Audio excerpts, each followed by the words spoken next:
right, hello everybody. We are back with another podcast recording, and we're in the same city, but still over Zoom today. How are you, lad? I'm great, man. I'm great. Yeah, this is weird. This is new for sure. Being in the same, I Yeah, mean, we're not even that far away. We're on the same side of the same city. We're both sort of yeah. southeastern Stockholm, but the schedules, just the stars did not align, so to speak. No, So unfortunately. yeah, we're recording different locations. Ruben is in some kind of a closet, it looks like. And yeah, I'm Very in nice, the same room as nice always. painting picture you're giving the listeners here. No, but I'm back in Stockholm now for the summer, and our work schedules now clashed a bit, but we Yeah. desperately wanted to give you guys an episode, so it'll be over Zoom, and yeah. Yeah, it's been a while. It feels like kind of a long time ago we did a podcast like this because we during that week back in April, I guess it was now, when you came and visited Stockholm, we recorded so many episodes when we were like together in real life there, hanging out, that we, obviously we wanted to make the most of that time, and recording episodes in person is all like was a nice change. So we wanted to do as many as possible, and then we had so many in the backlog, just waiting to be released, that we had a lot of time to not make any new episodes. We had some time to draft some new ideas and all that kind of stuff, work on some other stuff. But now we finally got desperate enough that we needed to make a new episode. Yeah. So we're doing it again. But it's good. Yeah, so what have you been up to lately? What have you smoked, most importantly? Oof. Yeah, actually, it's been a good long period. We've been graced by some wonderful cigars. We had a Cohiba Robusto for 2018, Lon. That was pretty good. Yeah, that was very nice. It was kind of a post-birthday smoke, I'd say, for after my birthday there. We met up, and that we received from Daniel at Tabacero, Of and course. of course, and really, really nice smokes. It was the first, I guess you could say, real Cohiba for me. I smoked a few Cohibas before, but not Yeah. that we just shared pretty much before we really got into Yeah. cigars. So this was the first real experience, and With some years of age on it too. exactly, yeah. So it was a wonderful gift and smoke Yeah. for my birthday. Yeah. Yeah, and we got more. We got another one each left as well from those nice nights, because they were already aging beautifully, and then we'll try to forget about the ones we have left now and give them some more age even, and Yeah. they'll probably be even better. And oh yeah, I smoked I forgot almost, the regional edition, the Diplomáticos El Diputado, the Belux. I put a YouTube review on that one, the Belgium and Luxembourg regional edition of that wide Robusto, that big cigar that Three Amigos sent, which was awesome. Another 2018 cigar actually, which was also good. Very nice, very pleasant. Obviously, so awesome to smoke rare cigars every once in a while. Hint, hint for the episode. But yeah, that was great. Then this weekend, most recently, I had kind of a family gathering a little bit. We had it was nice to share some cigars with some family members that haven't really smoked cigars. The unanimous sort of sentiment, as always, I feel like when new people try cigars, is wow, this was much better than I expected, because they're smoking properly. I'm showing them how to cut and light properly. They're not Yeah. over puffing. I think almost everyone would like a cigar if they just knew how to smoke it properly the first time. They wouldn't be put off. Yeah, and then it's great to have a such a good teacher like you, lad, to really show them the ways. Teacher. But that was a lot of fun. We had some Jose Piedras. I had a Perdomo Fresco. It was all budget cigars, but I think honestly, you don't really need it. Like, we were all just talking. I wasn't paying too much attention to the cigar, and at that Yeah. point, it's completely worthless, in my opinion, almost to have anything much more, Complex. extravagant. Yeah, I Yeah. mean, when you're just talking. So, I mean, I barely was paying attention more than, every once in a while. Definitely not like when I'm doing a review, which is completely different smoke experience. Both very pleasurable, but yeah, it was great. Some budget sticks, some nice whiskey and other beverages. Yeah, super nice. Yeah. And finally summer here, which is Yeah. amazing. It's going to be a smoking craze, lot. We have so much good stuff Exactly. planned. That's what I'm really excited about now, being back in Stockholm, coming to a place where I can actually enjoy some cigars and also enjoy them with you, and hopefully do some exciting stuff for the page. Oh yeah, we got some good stuff. I guess that's it for the updates. I haven't really been doing too much, as always. Just tough life, just smoking cigars and drinking good stuff. It's the good old boring really stuff. Wears on you. But let me hear, lad. What's in your glass? Let's get to the important stuff. All right, yeah. So what I've got in my glass is actually I'm going back to the Negroni, but with a little different touch this time. Just had to take a sip there to make sure that it really was a Negroni. I did pour it myself, but you never know. You're already sloshed, lad? No, unfortunately, no. But it's with a bit of a different touch now. I have a gin. But it's a special gin. It's the Malfi Blood Orange gin that I've tried now. Right. And I gotta say it's great combo with this, because it has this like floral touch, and with the obviously orange touch as well, which you normally express like from the peel. You get in more of a entwined taste here with the vermouth and the Campari. So really like this gin. I could drink it straight, but it really goes well in a Negroni as well. And it's of course my favorite drink as always. Yeah, even better with this gin, I must say. That's awesome. Yeah, that's awesome with the blood orange. You've made some cocktails with that gin that I've tried, and also just neat. It's really nice, and I think people should Google the bottles. That just the design itself of the stuff is really cool. Yeah, you can really tell it's exactly Malfi there, like with an Y at the end, and very nice designer bottles as well. You can really tell it's got the Italian touch and design for it. Yeah. Oh yeah, very true. Yeah, and let me know, lad. What do you got? Yeah, more just simple. But I actually did end up going back through some podcasts, because I had forgotten what I'd had before and not. So I went through some of ours, and then I realized there's a few of the whiskeys that I have here still, bottles left from, and the ones that we tried for the pairing video that I haven't had on its own on the podcast. And I think if people have heard the pairing videos and we talked about how good they were with the cigars, then it would be interesting for me to go through them all on their own. I've had a few of them.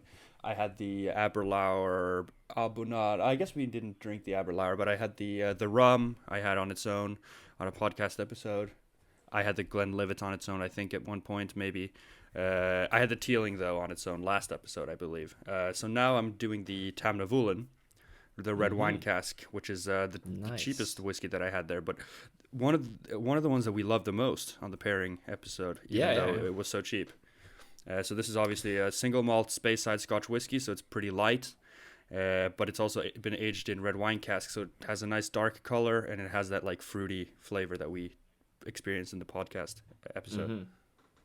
Very nice. Yeah, I hope you'll enjoy that.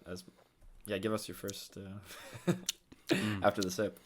God, it's like it's so light, it's so easy to drink, really. It's so wonderful though. It's got like just a classic whiskey malty character, but then it has that like sweetness and darker fruity notes from the wine. That is really a wonderful. I still can't believe it's only 30 euros, like $35 or whatever nowadays. Yeah. It's incredible how cheap it is, but it's so easy to drink. Wow, I took a huge sip as well, and I was just like swirling it around in my mouth, just like, I don't know, it's so easy to. It's so extremely approachable. It's insane. I don't even have a cigar, toning it down or anything. It's just it's wonderful. Really, really good. Good to hear that it can be enjoyed as well without a cigar. Then. Yeah, nice, podcasting. Oh yeah, it's very that's a good light sipper. Not a very rare whiskey though, lad. Not a very rare one. No, exactly, because I was just going to say, you did. Now you're just, I'm fishing for it really a lot. You did, I was going to say, you did hint at it before, but now in a very obvious way, you entered the rails of what we're talking about today. Yeah. And, so what are we talking about today? We're talking rare cigars. Everything rare, expensive, elusive, mystique, all these crazy cigars that are around. I mean, with all these hobbies that we talk about, watches, whiskey, cars. I mean, all these sort of luxury kind of Veblen goods, whatever, like items that are uh, at least ostentatious to some point, but also, yeah, sort of luxury. The same with wines and all that stuff. There's always that allure of the ultra rare stuff, the collector's items that fetch ridiculous prices. I mean, whatever we're talking about here, if it's wine, it's it's fermented alcoholic grape juice, and if it's cigars, it's dead dried up leaves. But some stuff can fetch hundreds of thousands of dollars, and it's it's such an interesting sort of phenomenon, and there's so much to dive into in this world of sort of exclusive ultra rare cigars, from stuff that's semi-attainable that people will have seen around on Instagram to stuff that's almost mythical or legendary or crazy to imagine. Yeah, some things that you really have to dig for to find, and that literally like most people people haven't even laid eyes on.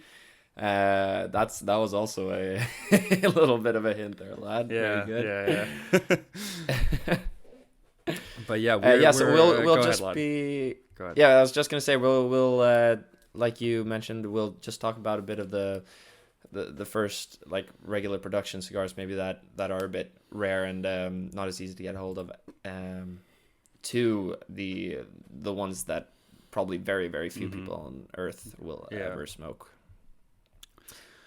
Yeah, so what is rarity, I guess? I mean, it has to be something that's hard to get a hold of. I mean, any regular production stuff is very, very attainable, and I guess for some people, like Cuban cohibas might be rare because you're living in the U.S. or whatever, but talking from a very generalized perspective, I think starting off, there's the sort of rare, but quote unquote rare because it's still regular production stuff. I mean, list some examples, lad, of the absolutely. I guess you can say like the Opus X and Behikes, just to name a few of those. And well, obviously those you can't you can't really just go to a store and pick it up. Pretty much, it's we're lucky to have a few Behikes, and that's not something that we have attained like directly just by ourselves.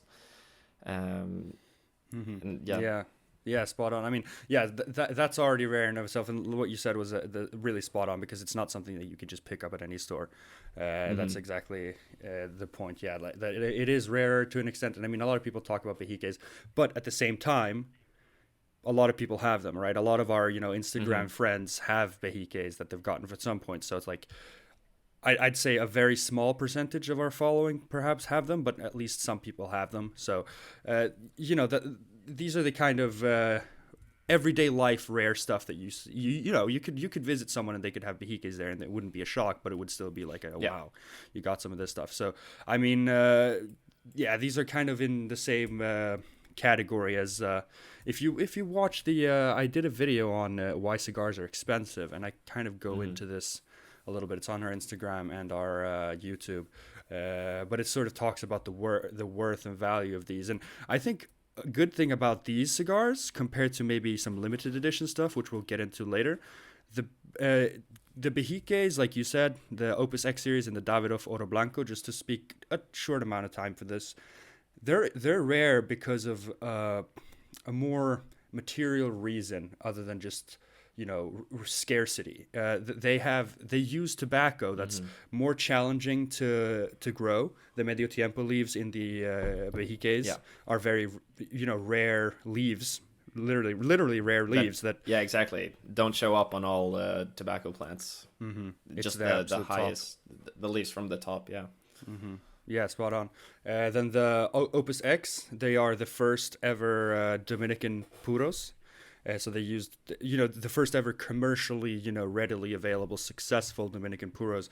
They used Dominican wrapper leaf, which when they started making those cigars was people just kind of rolled their eyes and said, yeah, well, good luck. You're not going to be able to make good quality Dominican wrapper.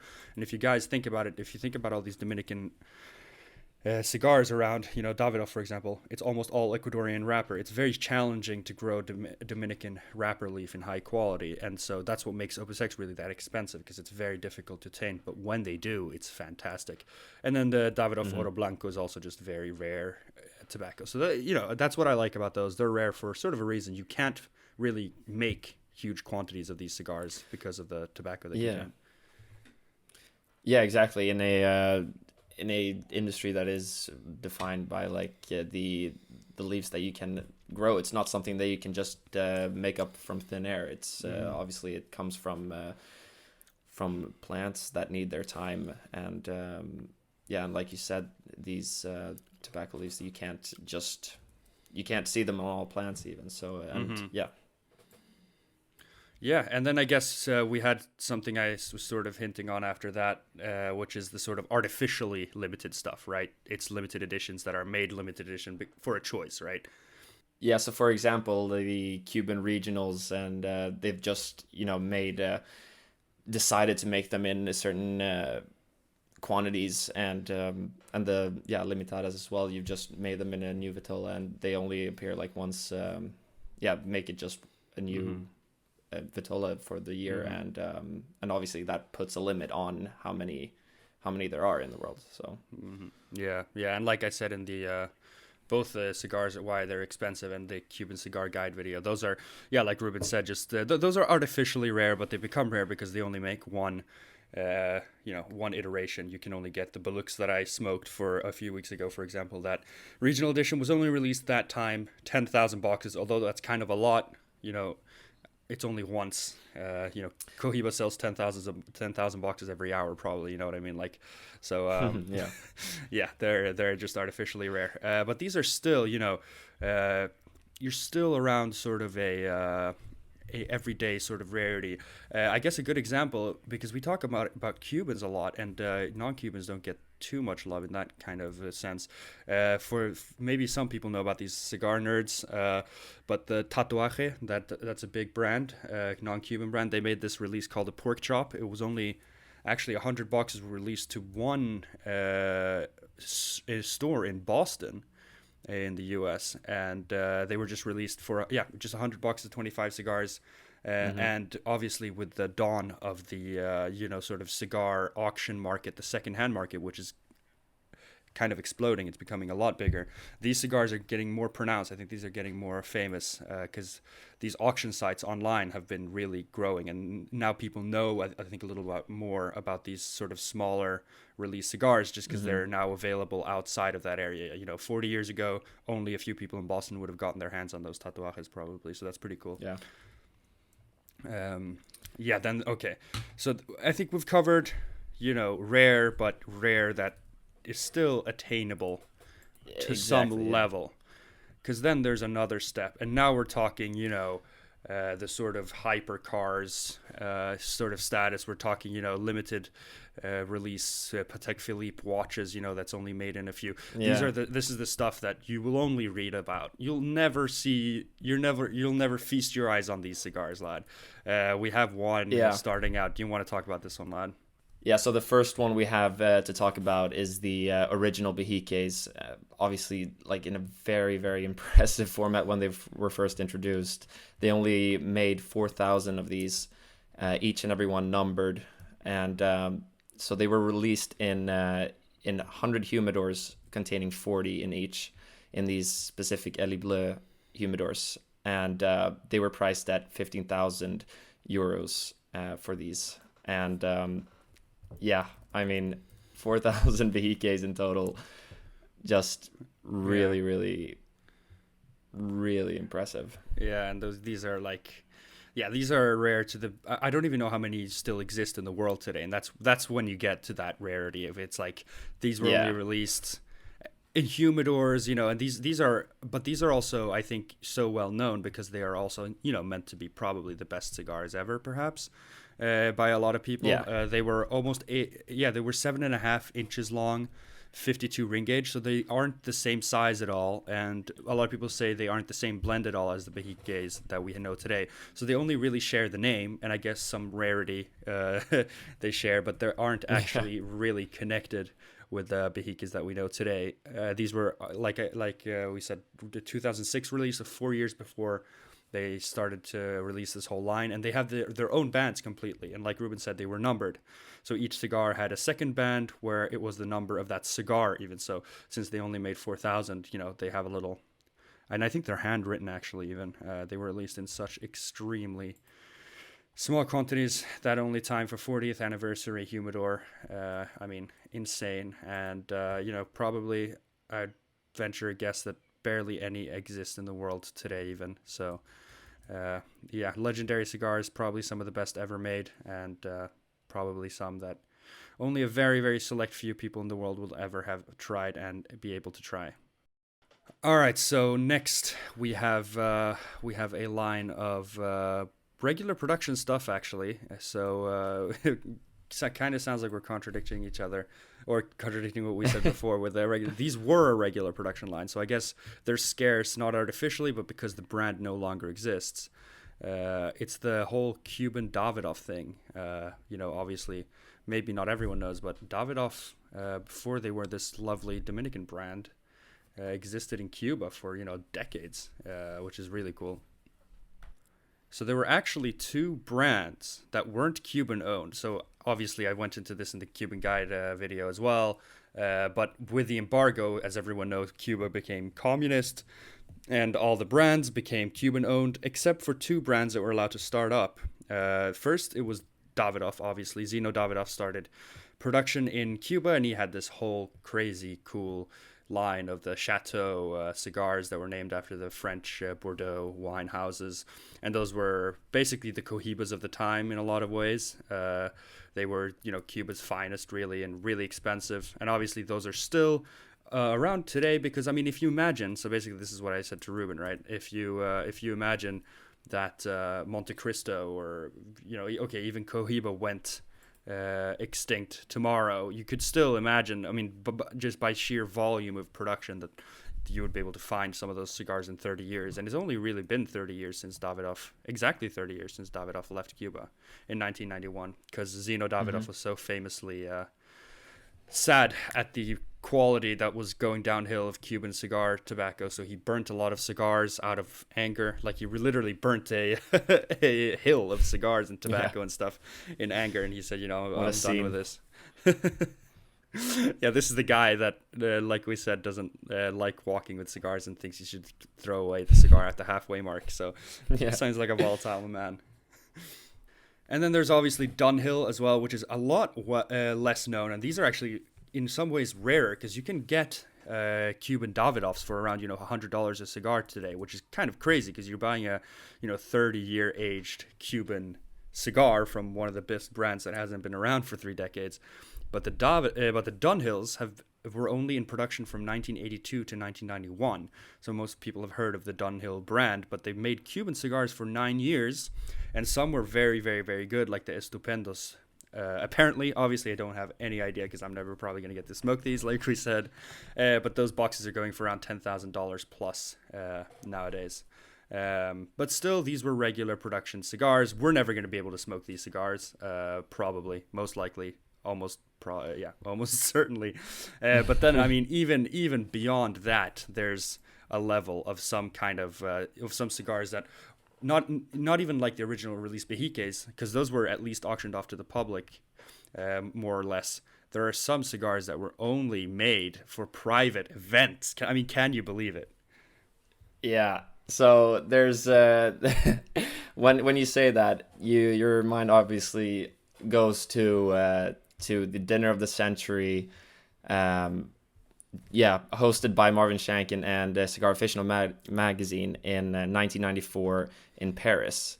So this was like a very, very special event, very exclusive, where people were flown in, just like a very select crowd were flown in there, and just had this marvelous dinner. Like, I could ramble on about the different champagnes and wines they served like the entire night, but if we're focusing on cigars, then there were some cigars made specifically for this dinner, and I'm talking about the Cohiba Pyramid, which was a torpedo-shaped cigar, and the Cohiba A, just like the letter A.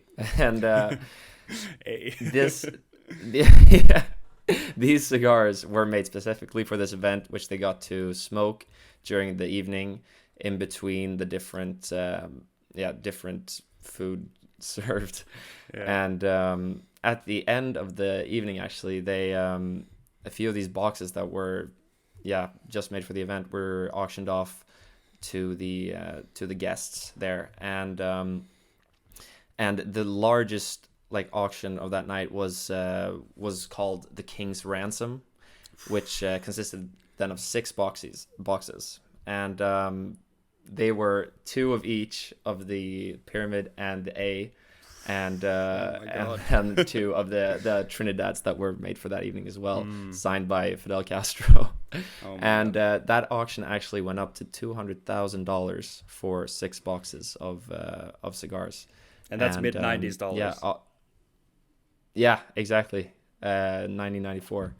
And just incredible. You can only dream of such an evening, and we did. We have no idea where those. Yeah, but it was that's true. Even our dreams weren't okay. Yeah, if you guys read about this dinner, our dreams weren't even close to. I mean, this is beyond that. I mean, you should read the Cigar Aficionado article if you can. Yeah, just interjecting. Sorry, a lot. It really paints a beautiful picture of how that evening went, and I can't even imagine how it was like spending that night there in Paris. Yeah, and I mean at the time, because you gotta remember, nowadays we do have a regular production Cohiba Piramides, but at the time that didn't exist.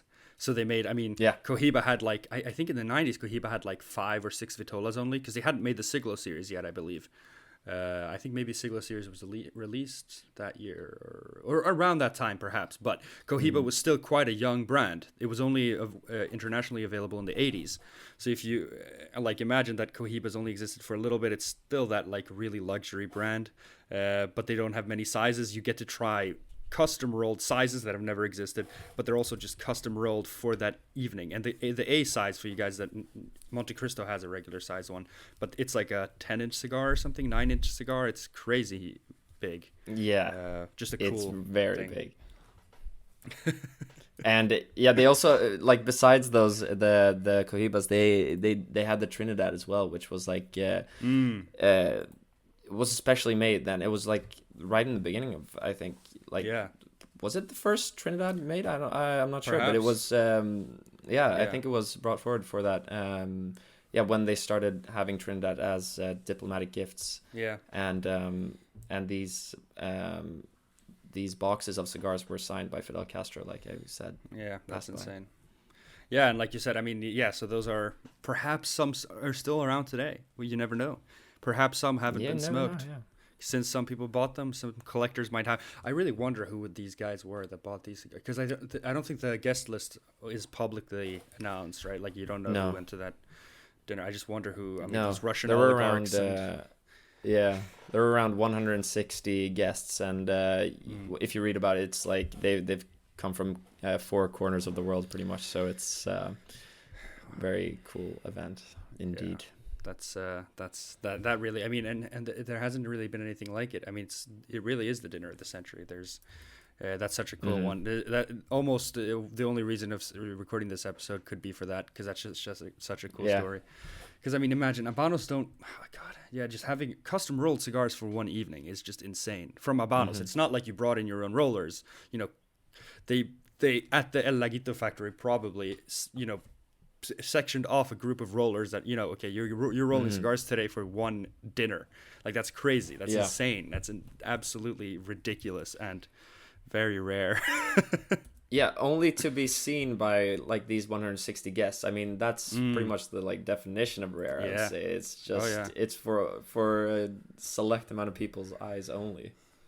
I mean, it's crazy, and you almost segued into it, but you talked a little bit about the diplomatic gifts. I should say some of the rarest. These are some of the rarest Cohibas, but some of the even rarer Cohibas around are the ones that were given before Cohiba was an official brand, because Cohiba wasn't an official brand until I think really 1966, I believe. Something like that, but they were given as diplomatic gifts earlier, and Fidel Castro obviously smoked them privately. And so obviously some, ambassadors and, statesmen of the 60s or whatever got some Cohibas before they were real cigars with those, like, if you Google the first Cohiba band, it looks like it's almost hand-drawn. And then after Cohiba was made a real brand, because there was so much buzz from these diplomatic gifts, Trinidad was the brand that was designated, much like we talk about Trinidad sort of as Cohiba's little brother. Mm-hmm. And it continued in that sense, because after Cohibas were an official brand, then Trinidad became the diplomatic gift, and they weren't available for a long time. So there are some Cohibas and Trinidads maybe still around today that were given as diplomatic gifts to some like Bulgarian ambassador or something that are hidden in some basement in Sofia that someone that has no idea about cigars inherited their grandfather's, old Cuban cigars that they might have thrown away, and these were some of the rarest stuff ever made. So who knows? Yeah. Then I guess we can talk about some pre-embargo stuff as well. I just wanted to quickly mention La Corona is a super rare brand, and the reason I bring up this one just quickly is because they still have the La Corona factory around. Monte Cristos and Oy de Monterrey's are famously made there. You can go to tours there. That's one of the famous touring ones that people go on trips. But the brand didn't survive for whatever reason. As much as Habanos is a mystery today and what they do, they were back in the day. For some reason, they decided to kill the La Corona brand, which was one of Cuba's biggest before the embargo. And they decided to keep stuff like Rafael Gonzalez around for some reason, and they barely have any cigars left. So, but they kept the factory, and they still call it the La Corona factory. So that's just a fun. And there's these pre-embargo things are still around. You can buy them on auctions and stuff, but they're extremely rare, and just based on the fact as well of the storage of cigars, right? Because cigars need to be stored in humidity, you can only really buy certified, well-kept cigars, because otherwise they're pretty worthless. So, exactly, yeah. And I read a funny story about just around the embargo of 1962 there, that before JFK signed the embargo thing, then he had actually contacted one of his people in the house to get 1,000 Upmans before he signed the contract. So when he ordered that the day before, he asked how it went, and in the morning when he said that they were safely his, he could happily sign the embargo. And a little funny story there that even the president who's imposing the embargo needed to ensure that he had his cigars before doing so. Yeah, that's a good one. He was also an Upman guy, much like me. Yeah, only great men. A lot of similarities. And we have two more fun ones here. These are almost, well, one is cool for real, and one is almost like a gag. We have which I think some people might have read about. We have the $1 million cigar. So this is from our beloved brand Gurkha, which we've talked about a little before. I should say, I mean, some people have asked us about Gurkha because it is kind of a hated brand. A lot of cigar Instagrammers hate Gurkha, and a lot of people outside Instagram, obviously. They're kind of a gimmicky brand, and the reason I say that is just to very quickly go into it. They use a lot of weird marketing schemes where they price their cigars very highly to appear to be an exclusive brand. Obviously not as highly as this $1 million cigar that we're going to go into. They have cheaper stuff than that, but they still price their cigars on the higher end spectrum. And then they do these crazy sales where they do like 80% off. But like, if you just ask yourself, I mean, if a company can do 80% sales very regularly, how much are the cigars really worth? Like, you know what I mean? Like, Padron don't do sales for a reason. Fuente don't do sales. It's kind of a weird brand building association thing, because if you like, where's the exclusivity then that you're going for if you price them that way? And if you're just gonna auction or sell them off for 80% off. And this $1 million cigar, and we should get to it because I've been just tiptoeing around it. They literally made cigars that were $1.36 million each per stick. And I think these are so rare that they were never ever made. That's how rare they were, because no one ever goddamn bought them. Wow. Yeah. But this is a marketing ploy, because if you Google Gurkha cigars, a lot of the articles that come up are of this like $1 million cigar, because all these lifestyle magazines write about this because it's such a good clickbaity title, you know, the $1 million cigar, and people want to read about this. But Lad, do you want to rattle off what made this $1 million cigar? Why did they, Gurkha, think, you know, not even $100,000, let's do $1.36 million a stick? Yeah, you know what? Even like going through this, it's not even going to make that much sense. But let me tell you some of the, I guess you can say, features that you get in this cigar. So first of all, it is infused with Remy Martin's Black Pearl Louis the 13th. A bottle that it retails for about like $165,000. So there you've got a pretty like hefty price, just like raw material, I guess you can say, for the cigar. Since you have to actually use that bottle to infuse your cigar. So that's here's one thing that is priceless. The cigar actually is hand rolled by rollers with blindfolds. Priceless. Priceless feature that you just really want to have in your cigar. But that just screams gimmick, right? Is that proven to be better? I mean, basically their argument is that if you're blindfolded, like these rollers are so skilled that they can be blindfolded, and also if they're blindfolded, they don't get distracted by any outside. You know, they're one with the cigar, which I think is bullshit, and I think sounds like the recipe for a lot of plugged sticks. To be honest. Yeah, exactly. Imagine paying $1.36 million for a plugged cigar, and it's plugged. Yeah. It's almost like we have to try it, Lon. But don't worry, there's more to it. The filler is from the Himalayas, and the leaves, they're filtered in Fiji water, so it's really a global stick, you could say. Yeah, but this is another one of those cases of is this meant to be good? Like the blindfolded rollers, is that meant to be like an exciting feature? Is Fiji water like, okay, that sounds nicer, but like 1.36 million? And then the third thing is, sorry, Nepalese tobacco? I've never heard that the Himalayan tobacco is supposed to be particularly good. What is that? Yeah. Is that adequate? They've checked off all the boxes from places that you like hear that's supposed to sound like exclusive, like tobacco picked from the first guy on Mount Everest or something. Like it's really a story behind it, and I think that goes in hand with what you said about the marketing. It is a marketing story, and it's not probably something that is enhancing the experience of the cigar. And I don't think it's meant to be even smoked. I think I think this might just be a completely ostentatious thing, because so personal white glove butler delivers it to your door, which that's nice, but you're still paying the down payment of a top ridiculous mansion in like Beverly Hills. Top dollar. Yeah. I mean, you're paying so much money, it's not even funny. So like a personal white glove butler is like barely scratch. I mean, that's like what? That's $100 fee. You can get someone from. I can get someone from Uber Eats to deliver stuff to my door. You know what I mean?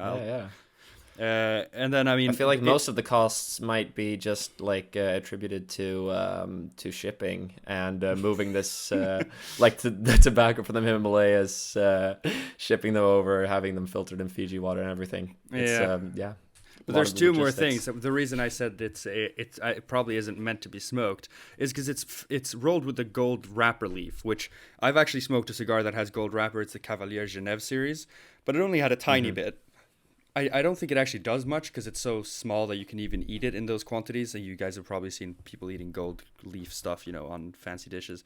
So I don't think that really does anything other than add a little bit of expense. But then it's encrusted with literal diamonds. So it's like you're just buying diamonds in a bad way. Then you're just going diamond shopping, but with a lot of other caveats and bad steps on the way. And guys, you actually have to look it up and just see how it looks, because it's fascinating actually. And what's it called? I mean, again? at first sight you wouldn't believe it to be a cigar, but yeah, if you Oh yeah, look it's behind the wrapper and everything it's around the it. Royal Courtesan. But it's also funny Yeah. because when you Google it, the boxes they come in are just regular wood boxes. So it's not Yeah, even that's like something we talked about as well. it's not even elaborate. Like I said to Ruben, and when we talked about this before, when we found out about this, and like I said before, you were talking about the cigar. I think this is so rare that it's never been made because I don't think anyone bought it, right? Because I mean, you have to think about the investment that they would have needed to make to even make one box. They would have had to buy at least one bottle of the cognac for $165,000 to even make a Yeah. box to begin with. So I don't think and they had to have had the diamonds already on the ready. So I think unless someone already ordered, I mean, if someone didn't order this, then they definitely didn't make any because these had to be like roll on demand, right? Roll on down payment. Like you have to put a deposition. I think so. So I mean, like I think these were probably never made. So that's why they're on our rare list. And this is just a funny story. Yeah, Gurkha at it again. This is another reason why I don't really like them as a brand. This is not serious. Like this is not a serious thing, and I don't think they ever had the intention of making it. You know, I think they knew that this would, if they just made up this crazy stupid cigar, put the $1 million, they would get a lot of free publicity, which they did, but that's not a serious company. Yeah, you think about Jose Orlando Padron making Padron cigars with his, all the money he had in the beginning as a poor, farmer. Like that's a serious company. It's not this crazy, ridiculous, made up, make believe cigar to get free publicity. It's smart, but it's, I don't really like it that much. That's why I dislike Gurkha. But then we have a cool one for real. We have a real cool cigar to finish it not on a low note, lad. You want to introduce it? It's probably the rarest cigars ever, for real. Yeah. So working down the list from like not yeah.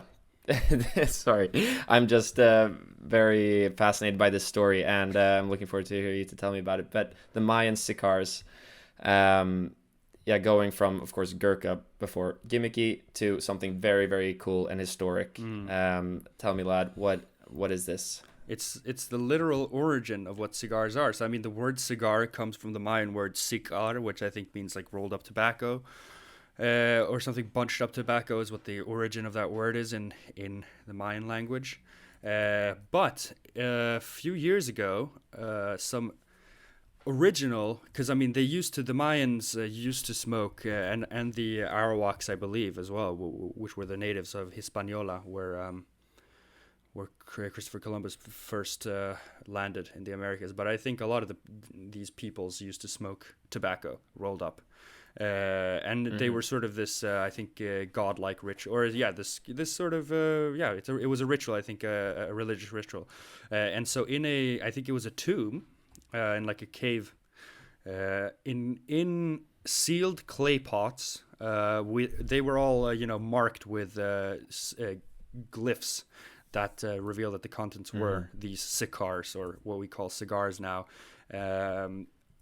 They were filled with cigars, obviously. So these sealed clay pots in this like hidden cave had literal cigars that were rolled 600 years ago plus, before Western civilization came to the Americas. I mean, it's incredible. They found this untouched.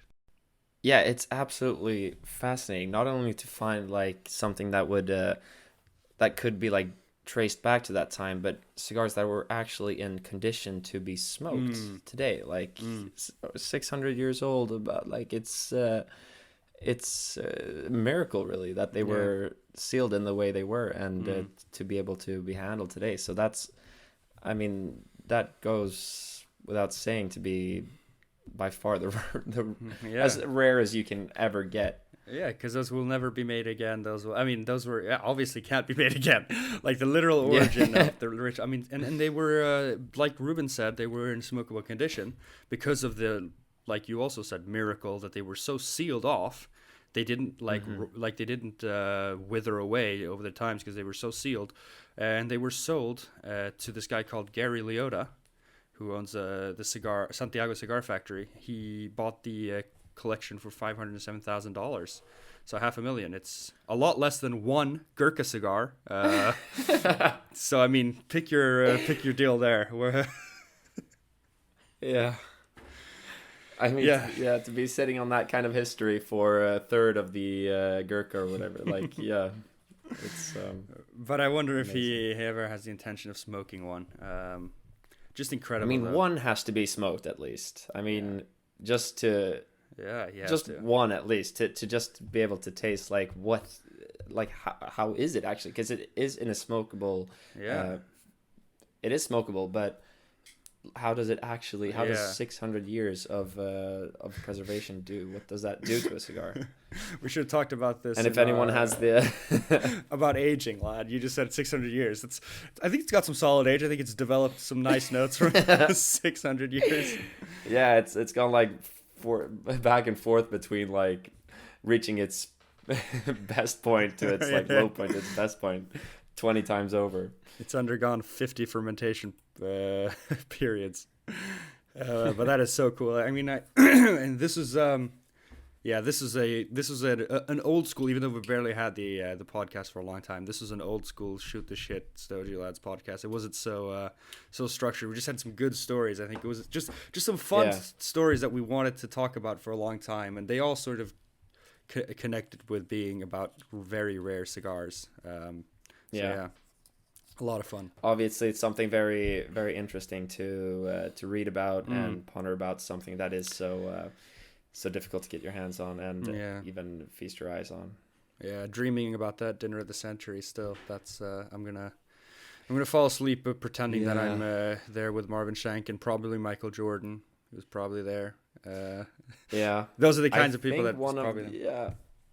yeah, I have no idea. I mean, it's even 160 guests. I mean, there are like then you even have to there's that really really small amount of people. Yeah. There's so many celebrities that you think could be there, but Yeah. probably they weren't even invited to that Yeah. select Yeah. group of people. Like it's crazy. Yeah. Yeah, God, yeah, we could just go. Well, we're back at the dinner of the century. We can go on forever about this. It's so cool.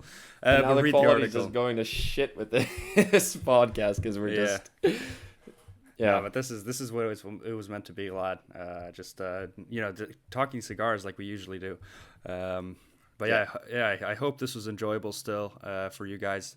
So many just fun stories. I think we enjoyed ourselves anyway, like we always do here, lad. I mean, a good drink and good conversation. Doesn't matter how the podcast turns out because we enjoyed ourselves. Exactly.